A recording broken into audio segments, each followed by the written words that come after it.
जय हिंद to all defence aspirants. तो कैसे हैं सभी? आई होप आप बहुत अच्छे होंगे और बहुत ही पॉजिटिविटी के साथ अपनी तैयारी कर रहे होंगे। बच्चों, जैसा कि मैंने एक शॉर्ट्स के माध्यम से अपने इसी यानी कि डिफेंस फाइटर के यूट्यूब चैनल पे आपको जानकारी दी थी कि हम एनडीए की कंप्लीट यानी कि ब्रह्मोस 2.0 एक बैच लॉन्च करने जा रहे हैं, जिसमें मैं आपको एनडीए की कंप्लीट कॉन्सेप्ट क्लास कराऊंगी। साथ ही साथ हम एक प्रैक्टिस सेशन भी आपके लिए लाएंगे। फिलहाल तो मैं ये कॉन्सेप्ट क्लास आपके लिए लाई हूँ। देखिए, 2 मई से हमारी क्लासेस स्टार्ट होने वाली थी बच्चों, लेकिन उसमें कुछ डिले हो गया, कुछ हेल्थ इशू भी हुआ और कुछ टेक्निकल इशू की वजह से ये क्लासेस आपको डिले देखने को मिली। यानी कि आज हम आज से स्टार्ट कर रहे हैं इस क्लास को। इसी की कड़ी में सबसे पहले मैं ज्योमेट्री से स्टार्ट करने जा रही हूँ। ज्योमेट्री यानी कि मैं स्ट्रेट लाइन से स्टार्ट करूंगी। देखिए, अलजेब्रा जो है मैं स्टार्ट कर सकती हूँ, लेकिन अलजेब्रा का जो आप कॉम्प्लेक्स नंबर स्टार्ट करेंगे ना, उसमें आपको ज्योमेट्री की प्रॉब्लम्स आएंगी। तो मुझे ऐसा लगा कि मुझे ज्योमेट्री पहले पढ़ा देनी चाहिए। तो यहाँ से मैं पहले स्ट्रेट लाइन से स्टार्ट करूंगी। जैसा कि मैं ऐसे थोड़ा सा पेपर रिलेटेड कुछ बातें कर लेती हूँ। बच्चों, 4 से 5 क्वेश्चन का वेटेज रहता है पेपर में इस वाले टॉपिक का, यानी कि स्ट्रेट लाइन का। इसके क्वेश्चन आपको काफी लेंदी दिखने को मिलेंगे एग्जाम में, काफी लेंदी होंगे, मतलब लैंग्वेज वाली क्वेश्चन ज्यादा आते हैं इसमें। आपको पढ़ने में समय लग सकता है, समझने में समय लग सकता है। कैलकुलस एक ऐसा टॉपिक है जिसमें आपको समझने में समय नहीं लगेगा। वो आप क्वेश्चन को देखेंगे, समझ में आएगा ये मुझसे होगा कि नहीं होगा। अगर हो रहा है तो करेंगे, नहीं होगा तो स्किप कर जाएंगे। लेकिन इस क्वेश्चन को पढ़ेंगे तो पढ़ने में जो टाइम वेस्ट होगा वो तो होता ही पेपर में, बट आप इस टॉपिक को पढ़े। बहुत प्यारा सा टॉपिक है। चलिए मैं स्टार्ट कर लेती हूँ, ठीक है। चलिए, तो इसी कड़ी में मैं सबसे पहले बात करूंगी आपसे। देखिए, स्ट्रेट लाइन को पढ़ने से पहले सबसे पहले हमको समझना पड़ेगा कोऑर्डिनेट ज्योमेट्री के बारे में। कोऑर्डिनेट ज्योमेट्री, कोऑर्डिनेट के बारे में हम समझेंगे। देखिए, कोऑर्डिनेट्स क्या क्या होते हैं, आपने छोटी क्लासेस में पढ़ा होगा कोऑर्डिनेट को। तो मैं आपसे थोड़ा सा कोऑर्डिनेट की चर्चा कर लेती हूँ। ज्यादा नहीं, मैं हल्का हल्का बिल्कुल बताऊंगी, क्योंकि आपको जैसे कि पता है कि 4 महीने में आपको 2 साल की मैथ्स मुझे कवर करानी है। तो मैं बहुत ज्यादा डीप नहीं जा सकती या बहुत ज्यादा बेसिक्स आपको नहीं करा सकती, ठीक है। उसे मैं हल्का हल्का आपको कोऑर्डिनेट के बारे में बता देती हूँ। देखिए, कोऑर्डिनेट के बारे में क्या पूरा सा सिनेरियो है, जैसे हमको पता होता है। थोड़ा सा ये टेढ़ा हो गया। ये अपना एक्स एक्सिस है, ये अपना वाई एक्सिस है, ये अपना ओरिजिन है। चलिए मैं इसको मान लेती हूँ ये ओ वाई डैश है और ये ओ एक्स डैश है। इस तरह ये ओ वाई है और ये ओ एक्स है, ठीक है। तो ओ एक्स एक्सिस की आपसे बात कर लूँ बच्चों, ओ एक्स एक्सिस जो है हमारी, वो एक ओ एक्स एक्सिस जो होती है ना, वो पूरी पॉजिटिव एक्सिस होती है। कौन सी एक्सिस होती है? पॉजिटिव एक्सिस होती है। यानी कि अगर आप इधर चलते हैं तो आप पूरा का पूरा ये पॉजिटिव रहेगा। फिर से इसी तरह मैं बात कर लेती हूँ ओ एक्स डैश के बारे में। ये जो एक्सिस होगी वो नेगेटिव एक्सिस होगी। कौन सी एक्सिस होगी बच्चों? नेगेटिव एक्सिस होगी। इसी तरह मैं बात कर लेती हूँ आपसे ओ वाई डैश के बारे में। चलिए, ओ वाई के बारे में पहले बात कर लेते हैं। ओ वाई जो होगा वो मेरा होगा पॉजिटिव एक्सिस। कौन सा एक्सिस होगा बच्चों? Positive axis. और ओ वाई डैश जो होगा, मैं बात कर लेती हूँ आपसे ओ आई डैश के बारे में। ओ आई डैश जो एक्सिस होगी ना बच्चों, वो नेगेटिव एक्सिस होगी। ये छोटी मोटी बातें हैं, आपने छोटी क्लास में पढ़ा होगा, मैं आपको हल्का हल्का सा बता देती हूँ, ठीक है। जैसा कि कोई भी अगर पॉइंट है उसे मुझे, कोई भी अगर पॉइंट है बच्चों, अगर उसे मुझे इसमें प्लॉट करना है तो सबसे पहले हम एक्स एक्सिस पे चलते हैं, देन हम वाई एक्सिस पे चलते हैं, ठीक है। तो ये आपको जैसे पता है, ये फर्स्ट क्वाड्रेंट है, ये सेकंड क्वाड्रेंट है, ये थर्ड क्वाड्रेंट है, ये फोर्थ क्वाड्रेंट है, ठीक है। ये सारे क्वाड्रेंट है। देखिए, ओ एक्स जो ओ एक्स है वो मेरी मैंने जैसे आपको बताया पॉजिटिव एक्सिस है, ये भी पॉजिटिव एक्सिस है। तो इसका जो साइन होगा ना, पहले हम एक्स पे चलेंगे तो ये प्लस, और फिर हम वाई पे एक्स चलेंगे तो यानी कि प्लस। तो ये इसका जो साइन होगा वो प्लस प्लस हो जाएगा, यानी कि पॉजिटिव पॉजिटिव। सेकंड क्वाड्रेंट की मैं सिमिलरली आपसे बात करूं तो ओ एक्स जो डैश है वो नेगेटिव है और ये क्या है? ये पॉजिटिव है, माइनस प्लस। और इसमें तो दोनों नेगेटिव नेगेटिव, ठीक है। इसमें मैं बात कर लूं, ये आ जाएगा अपना पॉजिटिव और ये आ जाएगा अपना नेगेटिव। इतनी बहुत ज्यादा मुझे बेसिक कवर कराने की आपको जरूरत नहीं है, बट फिर भी मैं आपको इस लेक्चर में पूरा बेसिक से समझाने की कोशिश कर रही हूँ, क्योंकि ये हमारी पहली क्लास है। धीरे धीरे हम अपनी कॉन्सेप्ट को एक अच्छा आयाम देंगे। उस लेवल के कॉन्सेप्ट मैं आपको पढ़ाऊंगी जो एनडीए में पूछे जाते हैं, ठीक है। चलिए, मैं इसी के साथ साथ आपसे कुछ और भी जरूरी बातों की चर्चा कर लेती हूँ जो अक्सर एग्जाम में आपको देखने को मिलते हैं। जैसे कि कोई भी पॉइंट है पी एक्स वाई, ठीक है। पी एक्स वाई कोई भी पॉइंट है, इसका मुझे एक्स एक्सिस और वाई एक्सिस से डिस्टेंस को मेजर करना है, ठीक है। तो देखिए, ये वाला जो पॉइंट है, मैं इसमें थोड़ा सा एक्स एक्सिस से एक परपेंडिकुलर ड्रॉप कर लेती हूँ, इस पे मैं एक्स एक्सिस से एक परपेंडिकुलर ड्रॉप कर लेती हूँ, ठीक है। ये जो पूरी डिस्टेंस है बच्चों, यानी कि ये एक्स एक्सिस है, एक्स एक्सिस से इस पॉइंट के बीच की डिस्टेंस क्या है? मॉड ऑफ वाई, ठीक है। ये आपको देखने को समझ में आ रही हो कि ये वाई पे तो चला गया डिस्टेंस है। तो मैं यहाँ पे एक पॉइंट ले लेती हूँ पी एक्स कॉमा वाई, जो कि मुझे एक्स एक्सिस से डिस्टेंस चाहिए, एक्स एक्सिस से, और यहाँ पे मुझे चाहिए वाई एक्सिस से। आप इसको बेहतर तरीके से आई होप समझ पाएंगे। एक्स एक्सिस से जो डिस्टेंस है ना वो हो जाएगी बच्चों मॉड ऑफ वाई, और जो वाई एक्सिस से डिस्टेंस हो जाएगी, देखिए वाई एक्सिस से डिस्टेंस हुई एक्स पे तो चली गई दूरी है, यानी हो जाएगी मॉड ऑफ एक्स, यानी कि सेम इसका उल्टा, एक्स पे तो मॉड ऑफ वाई, वाई पे तो मॉड। आप चाहे तो उसको समझ सकते हैं, चाहे तो आप रट लीजिए, ये आपके मर्जी पे डिपेंड करता है। ठीक है, ये पूरा कोऑर्डिनेट का काम रहा, कोऑर्डिनेट मैंने आपको पूरा समझा दिया है। इसके बाद इसमें ये जो कॉन्सेप्ट मैंने आपको कराया है, आप पीवाईक्यू जब सॉल्व करने जाएंगे ना तो इसमें क्वेश्चन सॉल्विंग आपको हेल्प मिलेगा। कुछ प्रीवियस ईयर में बहुत जो पुराने पूछे गए उसमें डायरेक्ट इस पे क्वेश्चन भी पूछ लिए गए हैं, तो बहुत ज़्यादा इंपॉर्टेंट है, आप इसको याद करके रखें, चाहे तो आप समझ सकते हैं। मैं इसको पूरा रफ कर रही हूँ, मैं इसकी कड़ी में मैं आपको आगे का कुछ समझाऊंगी।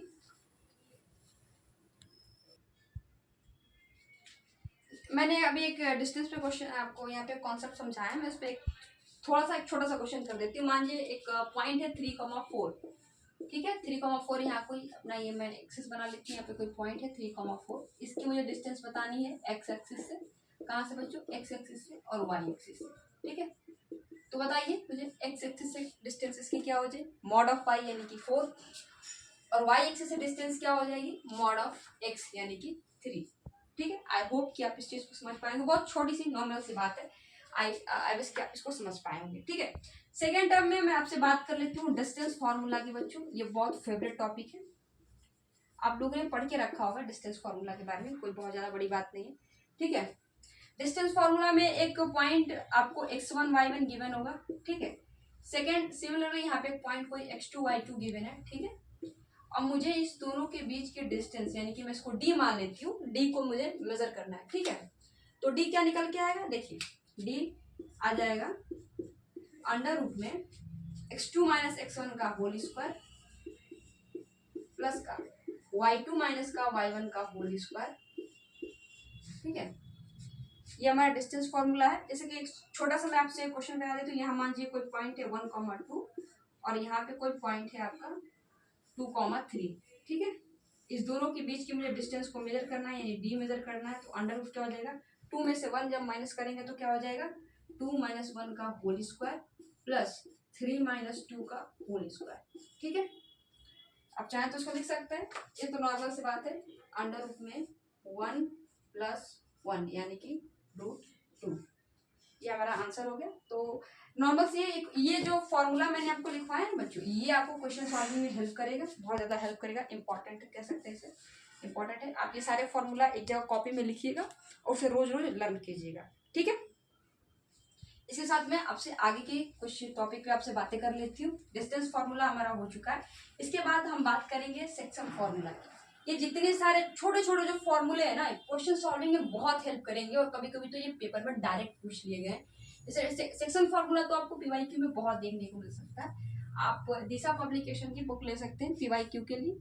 हाँ, लेकिन हिंदी माध्यम के बच्चों के लिए आप दिशा पब्लिकेशन ले सकते हैं, क्योंकि कुछ क्वेश्चन ना आपको इंग्लिश में ज़्यादा अच्छे से समझ में आएगा। तो आप, मेरा जहाँ तक मानना है कि दिशा पब्लिकेशन की पीवाईक्यू की बुक लीजिए, वहाँ पे क्वेश्चन 2002 से लेकर के अब तक के सारे पीवाईक्यू आपको वहाँ पे देखने को मिल जाएंगे। तो आप उस क्वेश्चन को जरूर सॉल्व करें और बुक जरूर सॉल्व करें। ठीक है, इसके साथ साथ मैं बात कर लेती हूँ आपसे सेक्शन फॉर्मूला की बच्चों। ठीक है, सेक्शन फॉर्मूला, सेक्शन फॉर्मूला। ठीक है, देखिए सेक्शन फॉर्मूला क्या है, एक पॉइंट सिमिलरली मैंने यहाँ दे दिया x1 y1, और यहाँ पे एक और पॉइंट मैंने दे दिया है x। देखिए सेक्शन फॉर्मूला की मैं आपसे बात कर लूँ, देखिए एक पॉइंट मुझे गिवन है x1 y1, और एक दूसरी जगह जो पॉइंट गिवन है बच्चों x2 y2। अब इसको मैं ऐसा एक जोड़ देती हूँ, यहाँ पे ये पॉइंट है, ये मान लीजिए a है, ये पॉइंट मेरा b है, कोई एक पॉइंट यहाँ x, y है जो इन दोनों लाइन को m/n में डिवाइड कर रहा है। तो मुझे ये जो x है ना और ये जो y है ना, ये दोनों को फाइंड आउट करना होता है। ठीक है, वो आपको क्वेश्चन में दिया रहेगा, आप सब सॉल्व करेंगे, पूरा सब कुछ समझ में आ जाएगा। एक दो क्वेश्चन में आपको इस पर कराऊंगी, आपको बिल्कुल समझ में आ जाएगा हर एक चीज।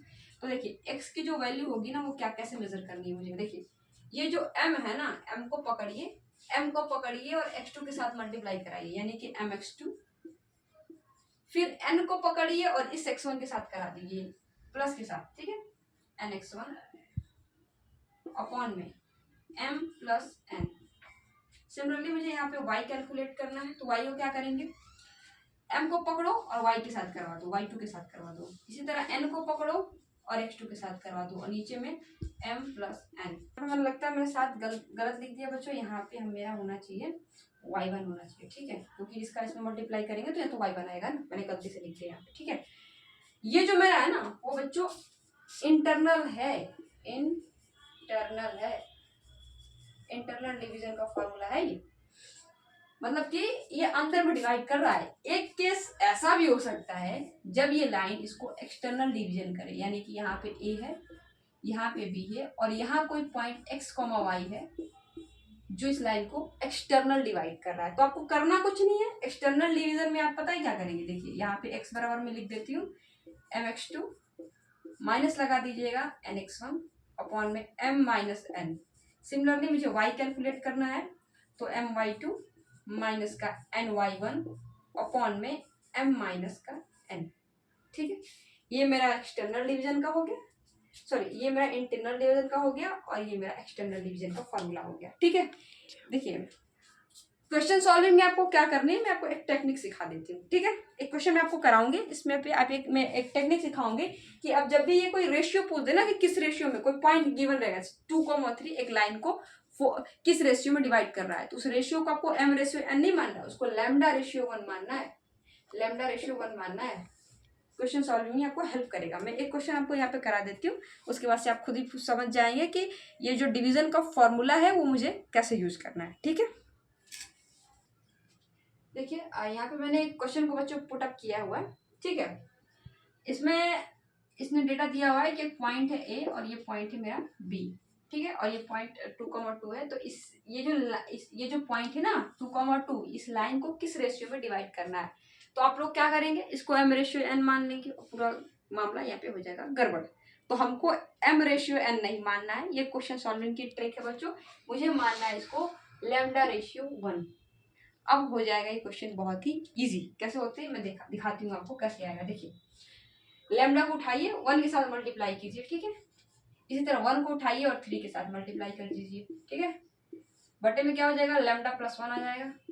और ये मेरी किसकी वैल्यू है, x की तो वैल्यू है ना, तो x क्या है यहाँ पे 2 है, तो मुझे ये 2 के इक्वल कराना है। देखिए ये जाएगा लैम्डा प्लस 3 अपॉन में ये 2 लैम्डा प्लस का 2, तो ये कितनी वैल्यू आ जाएगी, ये लैम्डा बराबर 1 आ जाएगा, क्योंकि यहाँ आ जाएगा लैम्डा और यहाँ आ जाएगा 1, यानी कि लैम्डा की वैल्यू किसके बराबर क्या आ जाएगी, 1 के बराबर। यानी कि ये जो 2,2 है ना, इस लाइन को 1:1 में डिवाइड कर रहा है, ठीक है। आई होप आप इस चीज को समझ चुके होंगे, और इस आप जाके PYQ सॉल्व कीजिए, बहुत सारे क्वेश्चन इस टॉपिक पे आए हुए हैं बच्चों, लग जाएंगे वो आपसे, ठीक है।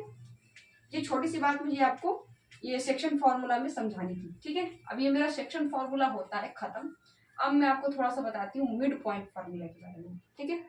मिड पॉइंट फार्मूला क्या है, देखिए मिड पॉइंट फार्मूला की मैं आपसे बात कर लेती हूँ। मिड पॉइंट एक कोई लाइन है मेरी x1 y1 है, दूसरा जो ये पॉइंट है मेरा x2 y2। अब मुझे इस दोनों का मिड पॉइंट निकालना है, तो सिर्फ कुछ करना नहीं है, एकदम मानते हैं ये मिड पॉइंट जो है x, y है मेरा, तो मुझे x, y बताना है। तो x बराबर लिखेंगे x1 प्लस x2/2 और y बराबर लिखेंगे y1 प्लस y2/2, यानी कि x, y जो होगा वो होगा x1 प्लस x2/2 और y1 प्लस y2/2। ये मेरा मिड पॉइंट फार्मूला, कौन सा फार्मूला बच्चों, मिड पॉइंट का फार्मूला, ठीक है, मिड पॉइंट फार्मूला, ठीक है। ये भी आपको क्वेश्चन सॉल्विंग में हेल्प करेगा। ये जो छोटे छोटे फार्मूला है ना वो हर एक क्वेश्चन में आपको हेल्प करेंगे, ठीक है। तो सारा फार्मूला आप लर्न कीजिए, बहुत ही मोस्ट इंपॉर्टेंट ये फार्मूला है।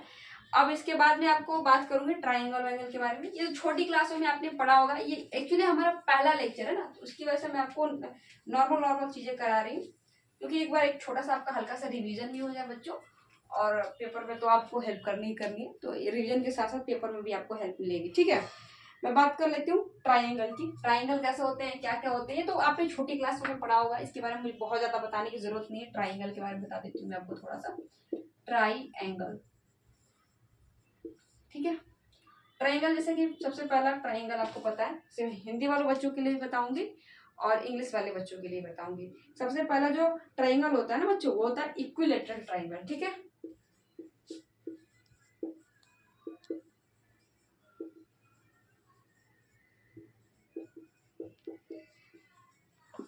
यानी कि समबाहु त्रिभुज। कौन सा त्रिभुज बच्चों? समबाहु त्रिभुज। समबाहु त्रिभुज, ठीक है।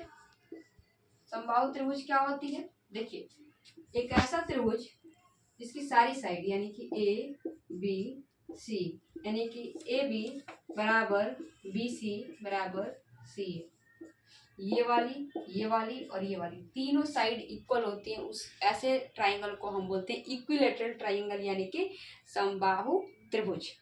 इसका हर एक एंगल आपको देखने को मिलेगा, पता है क्या? 60 डिग्री का। ये भी 60 होगा, ये भी 60 होगा और ये भी 60 होगा, ठीक है।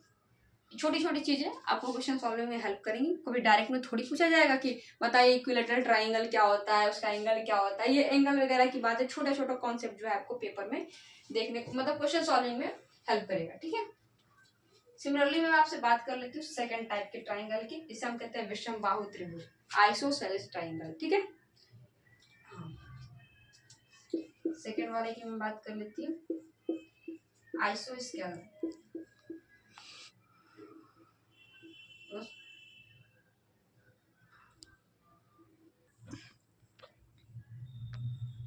हाँ, तो मैंने यहाँ तक चर्चा आपसे कर ली थी इक्विलेटरल ट्राइंगल की, यानी कि समबाहु त्रिभुज के बारे में, ठीक है बच्चों। बाकी का ये दोनों त्रिभुज के बारे में मैं चर्चा करती हूँ। आइसोसेलेस ट्राइंगल मतलब की होता है ये, इसका मतलब होता है हिंदी में समबाहु, और ये होता है हमारा समद्विबाहु, समद्विबाहु त्रिभुज, ठीक है। समद्विबाहु त्रिभुज क्या होता है? देखिए, इस त्रिभुज के मैं बारे में बात कर लेती हूँ आपसे। देखिए, ये एक मेरा ट्राइंगल है, थोड़ा सा बड़ा कर लेती हूँ उसको। ये मेरा एक ट्राइंगल है बच्चों, ठीक है। ए बी सी इसका नाम है। ऐसा ट्राइंगल जिसकी दो साइड्स इक्वल हो। कितनी साइड बच्चों? दो साइड इक्वल हो, उसे कहते हैं हम लोग समद्विबाहु। देखिए, नाम में ही लिखा हुआ है, हिंदी वाले बच्चे बहुत अच्छे तरह से समझ जाते हैं। सम मतलब कि बराबर, और द्वि मतलब दो, और बाहु मतलब भुजा, यानी कि जिसकी दो साइड्स इक्वल हो वो होता है कौन सा त्रिभुज? समबाहु, समद्विबाहु त्रिभुज। यानी या तो आप ये इक्वल कर लीजिए, या फिर आप ये दोनों इक्वल कर लीजिए, यानी कि इसकी कोई भी दो साइड इक्वल रहेगी, ठीक है बच्चों। इसके बाद से मैं बात कर लेती हूँ आपसे समबाहु त्रिभुज के बारे में, ठीक है। इसको मैं थोड़ा सा मिटा देती हूँ, ठीक है। इसका हिंदी नाम जो है ये है विषमबाहु त्रिभुज, विषमबाहु त्रिभुज, ठीक है। विषमबाहु त्रिभुज, देखिए ये कैसा होता है? ऐसा त्रिभुज जिसकी सारी ही साइड अनइक्वल हो, इक्वल नहीं अनइक्वल हो, ध्यान से सुनिएगा, इक्वल नहीं अनइक्वल हो, ठीक है। यानी कि ये वाला या ये वाला तीनों ही अलग होंगी, इक्वल नहीं होंगी। और ये इक्विलेटरल ट्राइंगल में क्या होता है? सारी जो है कि सारी साइड्स होंगी वो इक्वल होंगी, ठीक है। ये छोटी मोटी बात हुई ट्राइंगल की, छोटी क्लास में आपने पढ़ा होगा। क्वेश्चन सॉल्विंग में आपको हेल्प करेगा और कुछ नहीं, इससे और कुछ जानने का वो बहुत ज्यादा पर्पज नहीं है हमारा। हमारा पर्पज है इसके आगे वाला, इसके आगे जो टॉपिक आने वाले बच्चों वो बहुत ज्यादा आपके लिए इंपॉर्टेंट होने वाले, ठीक है। ये भी इंपॉर्टेंट है, बट वो भी वो थोड़ा सा इससे ज्यादा इंपॉर्टेंट है। मैं हल्का सा एक और छोटा सा टॉपिक मैं आपके सामने ले लेती हूँ। मैं बात कर लेती हूँ आपसे क्वाड्रिलेटरल की, ठीक है। जैसे कि पैरेललोग्राम की, रेक्टेंगल की, स्क्वायर की। तो मैं स्टार्ट कर लेती हूँ आपसे पैरेललोग्राम से, ठीक है। पैरेललोग्राम क्या होता है? देखिए, जैसे कहते हैं हम लोग हिंदी में समांतर चतुर्भुज, ठीक है। तो देखिए, मैं एक पैरेललोग्राम आपके सामने बना लेती हूँ। देखिए, ये हमारा प्यारा सा पैरेललोग्राम है, ठीक है। इसका मैं नाम भी रख लेती हूँ बच्चों, ए बी सी और डी, ठीक है। ये हमारा प्यारा सा पैरेललोग्राम है जिसका नाम ABCD पैरेललोग्राम है मेरा।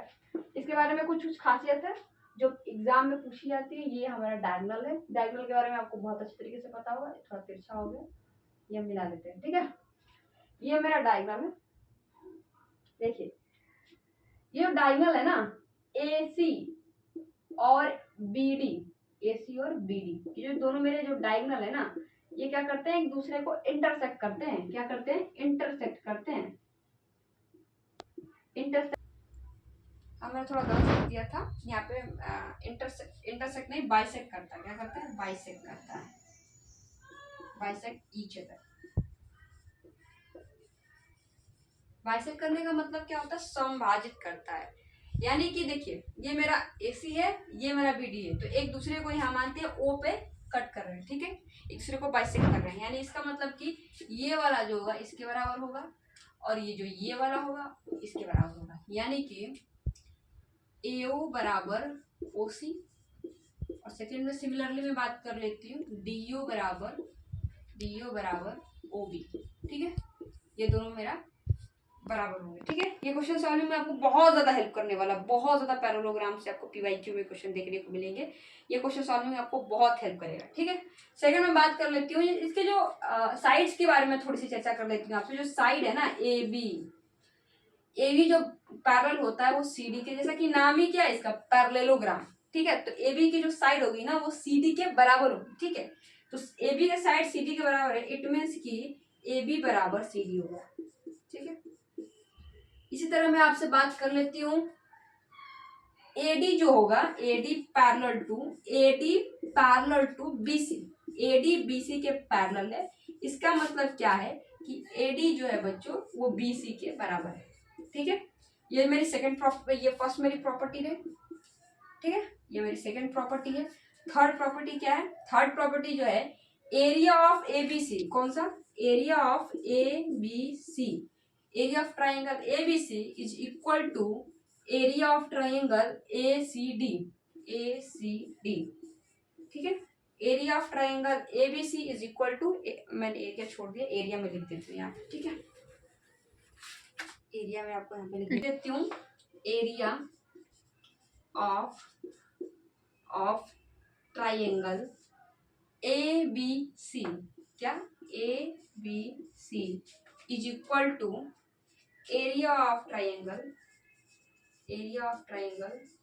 ACD, कौन सा है बच्चों? ACD, ये दोनों ही बराबर होंगे। ये छोटा सा मेरा प्रॉपर्टी रहा, आप इस चीज को समझ सकते हैं बिल्कुल, ठीक है। ये क्वेश्चन सॉल्विंग में आपको हेल्प करेगा। कभी कभी डायरेक्ट क्वेश्चन में ये वाला पॉइंट दे देगा, ये वाला पॉइंट दे देगा, आपको मिड पॉइंट दे देगा, मिड पॉइंट के बारे में पता करना होगा, ये दे देगा, ये देगा, ये 3 पॉइंट दे देंगे, चौथा नहीं देगा, उसको आपको पता करना होगा। सारा ये जो डायगोनल मैंने बताया ना, ये बाइसेक्ट कर रहे हैं, तो ये बाइसेक्ट करने के सारा खेल से ये सारा प्रॉब्लम आपको सॉल्व हो जाएगा। मोस्टली आपको यही पेपर में देखने को मिलेगा, ठीक है बच्चों। सेकंड में बात कर लेती हूँ स्क्वायर के बारे में, ठीक है। ये मेरा पूरा पैरेललोग्राम का कहानी था, मैं मिटा देती हूँ। अब मैं बात करती हूँ स्क्वायर के बारे में, स्क्वायर देन रेक्टेंगल, और फिर हम रोम्बस के बारे में बात करेंगे। एक काम करते हैं, पहले रेक्टेंगल कर लेते हैं, ठीक है।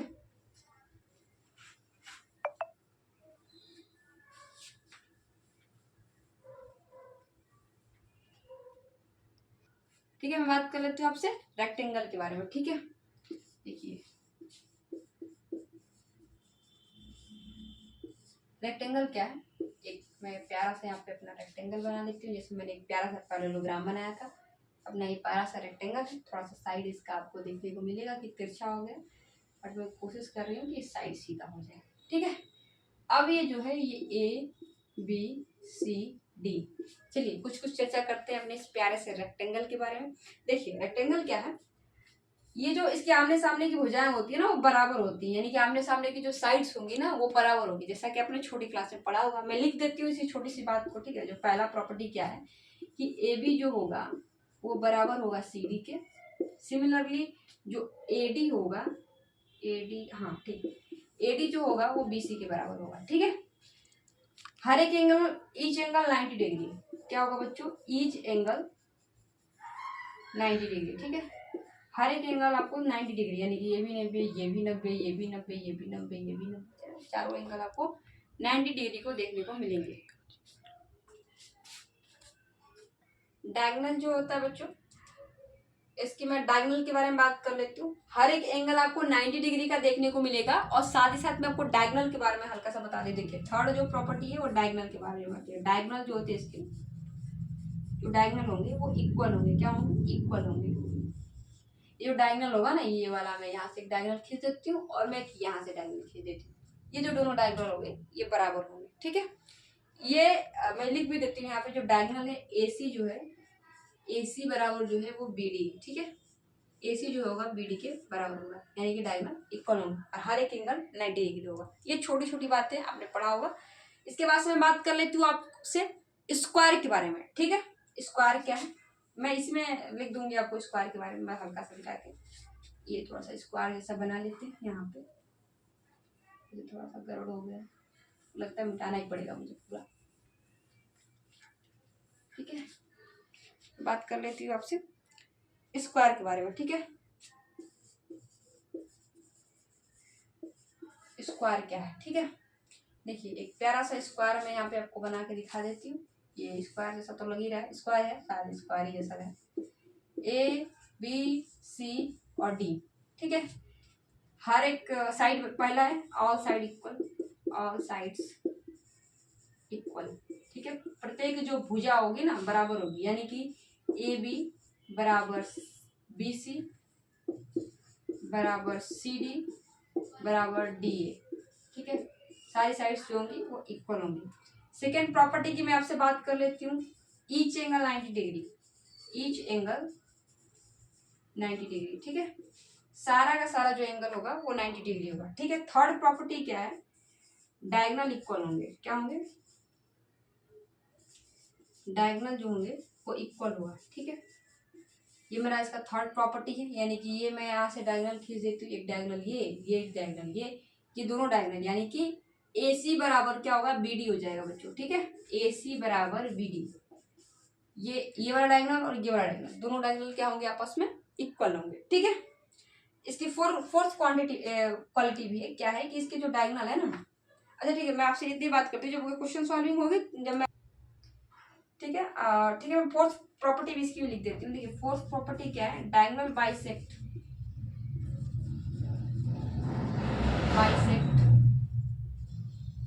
Eight 90 degree. ये 90 का 9 थोड़ा सा गड़बड़ हो गया, हाँ 90 डिग्री में बाइसेक्ट करेगा, यानी कि ये जो होगा ना ये भी 90, ये भी 90, ये भी 90, ये भी 90, ठीक है। सिमिलरली यहाँ पे मैं आपसे थोड़ा सा रोम्बस के बारे में बात कर लेती हूँ। रोम्बस, ठीक है, रोम्बस क्या है, देखिए ऐसे बनता है, ऐसे बनाइए, इसको थोड़ा सा ऐसे बनाइए, ऐसे बनाइए लगभग। हाँ तो मैं बात कर रही थी आपसे रोम्बस के बारे में। देखिए रोम्बस क्या है, एक प्यारा सा हम यहाँ पे रोम्बस बना लेते हैं, ठीक है। ये मेरा रोम्बस हो गया ऐसे। इसके जो डायगोनल होंगे ना बच्चों, diagonal not equal, diagonal not equal, diagonal equal नहीं हुआ, यानी कि ABCD, तो AC does not equal to BD, AC BD के इक्वल नहीं हुआ, ये जो पहली प्रॉपर्टी है। दूसरी प्रॉपर्टी क्या है कि डायगोनल 90 डिग्री पे इंटरसेक्ट करें, कितने डिग्री बच्चों, 90 डिग्री पे, diagonal intersect at 90 degree. Diagonal इसको 90 डिग्री पे काट देने की, देख सकते हैं सर यहाँ पे आपको 90 डिग्री पे इंटरसेक्ट कर रहे हैं। तो ये बात हो गई हमारे रोम्बस के बारे में। मैंने यहाँ पे हल्का सा स्क्वायर के बारे में जिक्र कर लिया, यहाँ पे मैं आपसे रोम्बस के बारे में जिक्र कर लिया, ठीक है। आज के इस टॉपिक को हम यहीं पे खत्म करते हैं। आज का लेक्चर थोड़ा छोटा है बट ठीक है, मतलब हम स्टार्टिंग कर रहे हैं तो आज करीब आधा घंटा का लेक्चर ही हुआ होगा। बहुत सारी चीज़ें मैंने आपको आधे घंटे के लेक्चर में करा दी है। मतलब कि स्टार्टिंग का पहला वीडियो है तो इससे थोड़ा सा इसका ड्यूरेशन कम है। धीरे धीरे हम इसकी ड्यूरेशन को एक घंटा 15 मिनट या 1.5 घंटा के आसपास का रिकॉर्ड करेंगे, ठीक है। तो आई होप क्या सारी चीज़ें आपको समझ में आई होंगी। कोई भी अगर प्रॉब्लम हो तो आप नीचे डिस्क्रिप्शन बॉक्स में कमेंट बॉक्स में आप मुझे लिख सकते हैं, ठीक है बच्चों। तब तक के लिए जय हिंद।